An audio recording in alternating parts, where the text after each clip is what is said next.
Assalamualaikum warahmatullahi wabarakatuh. Selamat datang di Alvaro Official. Dalam video kali ini, mari kita menyelami kisah sahabat Nabi yang dijuluki kepercayaan umat beliau adalah Abu Ubaidah bin Al-Jarrah. Seorang panglima besar, pemimpin rendah hati, dan simbol kejujuran dalam sejarah Islam. Mari kita mulai kisahnya dalam 10 segmen yang menggugah iman. Abu Ubaidah bin Al-Jarrah bernama asli Amir bin Abdullah bin Al-Jarrah.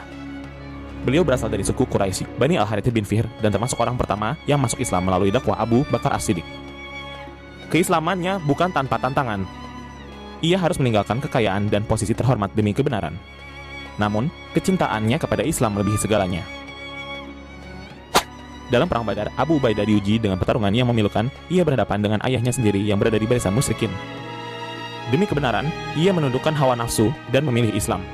Rasulullah Shallallahu Alaihi Wasallam pun memujinya atas keteguhan imannya. Dalam perang Uhud, ketika Rasulullah Shallallahu Alaihi Wasallam terluka, 2 rantai besi dari topi beliau tertancap di pipinya. Abu Ubaidah segera mencabutnya dengan giginya hingga giginya sendiri tanggal. Itulah bukti cintanya yang tulus kepada Rasulullah tanpa ragu atau pamrih. Rasulullah Shallallahu Alaihi Wasallam bersabda, setiap umat memiliki orang kepercayaannya, dan kepercayaan umat ini adalah Abu Ubaidah bin Al-Jarrah. Gelar ini diberikan karena sifat jujur, amanah, dan bersih dari kepentingan pribadi. Ia tak pernah tergoda oleh jabatan atau kekuasaan.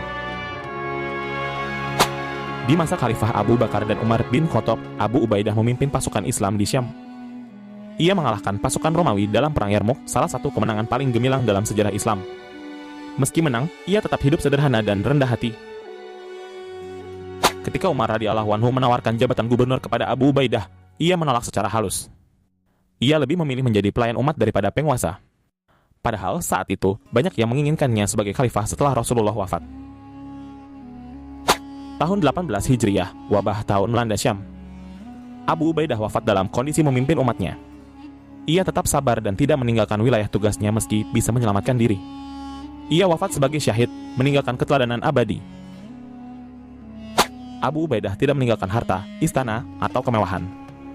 Tapi, ia meninggalkan warisan keteladanan dalam keimanan, kejujuran, dan kepemimpinan. Nama dan amalnya hidup dalam sejarah, menjadi inspirasi bagi para pemimpin hingga akhir zaman. Sahabat sekalian, kisah Abu Ubaidah bin Al-Jarrah adalah kisah yang hidup dalam setiap hati mukmin. Mari kita tiru amanahnya, kesederhanaannya, dan keteguhannya dalam membela kebenaran.